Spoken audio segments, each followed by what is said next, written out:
You need to do something. The thing is, we've done that something not once, but twice. And twice it blew up in our faces. First time we tried it in Judea and Samaria, and it blew up in a second intifada, killing 1,400 Israelis. Second time we tried it in Gaza. We did everything that was asked of us. We pulled out all the soldiers, all the Israeli citizens. We pulled back to the 1949 ceasefire lines and gave the keys to Mahmoud Abbas, the moderate one. And what we got was 18 years of rockets and October 7th. What do you see as the future of Gaza? What should be the post-Hamas world starting in Gaza? Well, in Gaza, we have two compasses or two guidelines.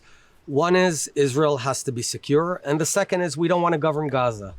So given those two principles, the solution almost writes itself.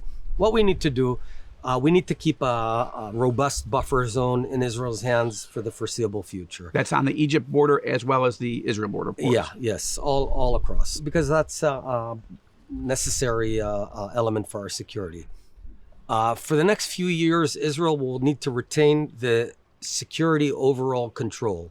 But we don't want to govern Gaza. So what we need to do is once we clean up Hamas, and that's a critical condition, we will set up a technocratic government, appointed government for the interim, much like post-World War II Germany or Japan, where it governs all the civilian needs of Gaza. The moment we see that they have stopped for enough years the incitement, because that's another thing that needs to happen. They have to stop teaching their children that Jews are the devil and pigs. In the school, in the media. In school, in media, in mosques. And when that happens, and I'd say 5 to 7 years, we want them to govern themselves. I'd envision an autonomy of theirs, but it's conditioned on them recognizing Israel and Israel's right to exist, and being in a relationship with Israel that prevents them from doing this again. Do you picture that with Egyptian and other Sunni Arab, Gulf states involvement in some way? Yes, absolutely. We need, I would say, meaningful Egyptian involvement, because they are there. It's the neighbors, and they have they have an interest in it. They have an interest. Right? They have know-how in doing that. I would envision the Saudis, the Emirates, all the reasonable Arab countries to be partners in all of this. And we all have an interest for that. Okay. All right. Let's shift to the post-Mahmoud Abbas Palestinian Authority. First, there is a day coming that he won't be here, whether it's political or, he's just getting older and he's not well. Do you see any role for the Palestinian Authority in Gaza? Well, the Palestinian Authority today is part of the problem, not part of the solution. It's part of the problem in the sense that as we're sitting here right now, they are teaching incitement in their schools, in the mosques, in the media. They are calling again and again to say that Jews ought to be killed. They actually have, this is unbelievable, they actually have a menu of how much you get paid for how many Jews you kill. It's called pay to slay. And unbelievably, right now, as we sit here in 2024, it's still intact. It's the law of the land in the Palestinian Authority. So when you have that, you understand that you're talking about not a positive organization. They also are corrupt and incompetent, so their own people despise them. Yeah, but except for that. Yeah, but except for that, they're great. So what I would envision is an ongoing Palestinian autonomy. We don't want to govern the 2 million Arabs in the PA. We don't want to govern them. So I'm not in the camp that wants to annex Nablus or Ramallah or anything of that. I don't see that in Israel's interest. So we want them to govern themselves, but we have to retain ongoing security.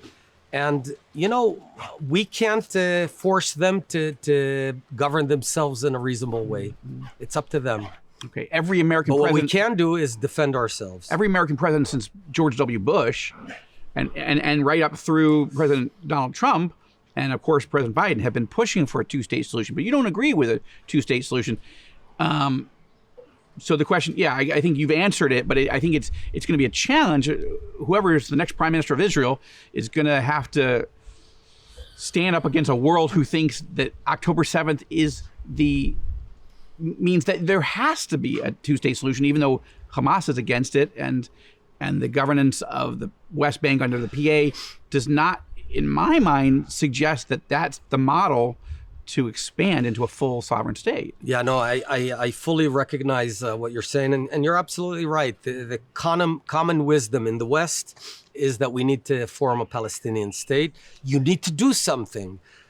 The thing is, we've done that something not once, but twice, and twice it blew up in our faces. First time we tried it in Judea and Samaria, and it blew up in a second intifada, killing 1,400 Israelis.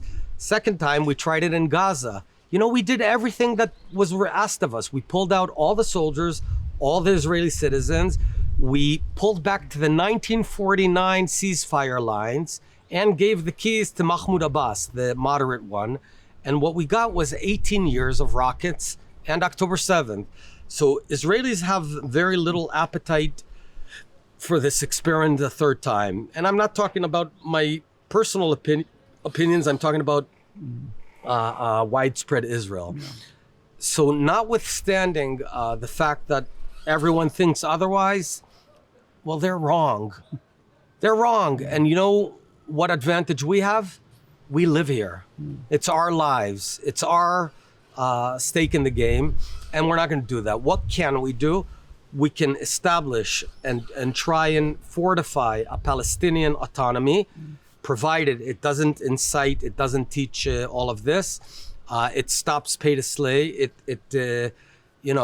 And it could be any form of autonomy governed by any sort of group. It doesn't have to be necessarily Mahmoud Abbas. We should be a bit more creative. Are you optimistic, or do you think that a Palestinian state is a stumbling block that would prevent, if Israel says no, can a Saudi-Israeli deal be done? Well, let's make it easy. Sometimes there are decisions that may be meaningful, but they're also not complicated. We are not going to commit suicide in order to get a Saudi deal. A Saudi deal is highly desirable. We need it. We want it. It's important for the Saudis to defend themselves against Iran. And it's full broad consensus in Israel. It's not, that's correct. There's no faction that's saying, no, we don't want that. Right, but we're not going to kill ourselves for it. And we're not going to detonate, put on a suicide vest and turn it on.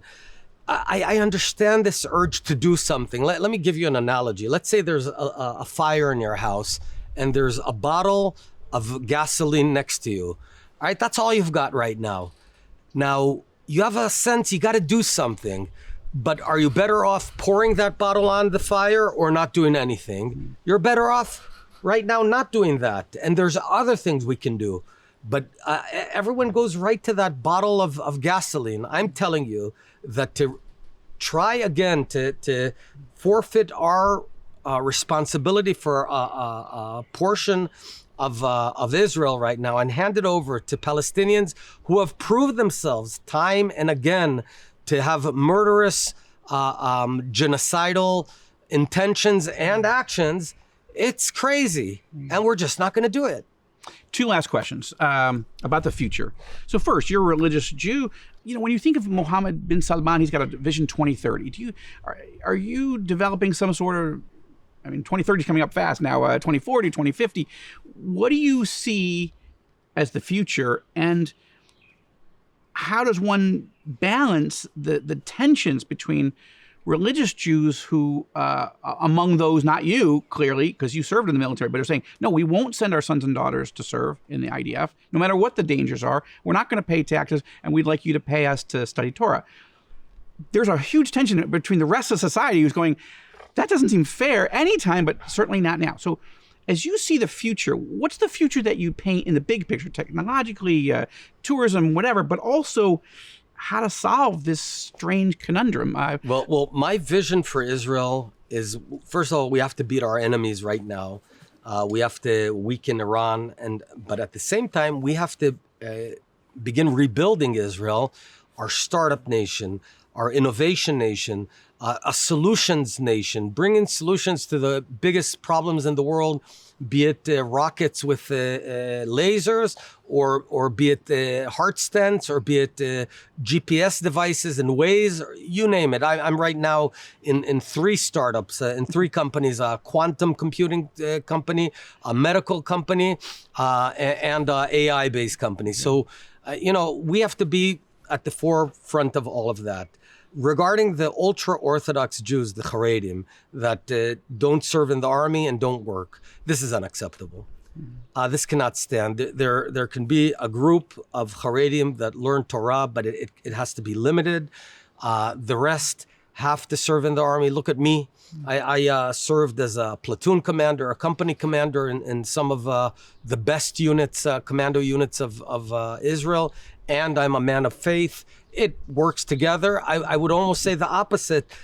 If you look at the Bible, you never will see this notion of someone who is excluded from the duties of an Israeli to go out and fight or go out and support his family. This has no precedent in Jewish history. It's this new unsustainable formula. I don't accept it. We need to change it. All right. Last question about the future is your future, right? So you're out of politics now. As you said, you've just over the last year, even recent months, recent weeks, got involved in several of these very interesting startup companies. But the polls are showing that you would be very warmly welcomed back in. What's your future? Well, right over there is my wife. You might want to ask her. Look, I after selling my companies, and after the second Lebanon war, I pledged that I would do everything in my power to serve my country, because that's what I care about: my family and my country. You've got 4 kids. I've got 4 kids. The oldest one is about to join a combat unit in the IDF in just 3 months from now, like many Israelis, and I'm proud of him, but it's scary. So I'll be at the right place to influence Israel. And if I decide to join politics, let's sit down and I'll announce here. Well, all right then. I'll take that. Mr. Former Prime Minister and possibly future political leader, Prime Minister, thank you. Naftali Bennett, I'm very, very grateful that you came on the Rosenberg Report. And I'm excited to celebrate with you 76 years of the modern prophetic rebirth of Israel. And I want to thank you, Joel, and I want to thank your viewers out there. It means a lot. The love that your viewers show the Jewish state matters. Come to Israel. Speak up. Don't let anyone talk bad about the Jewish state.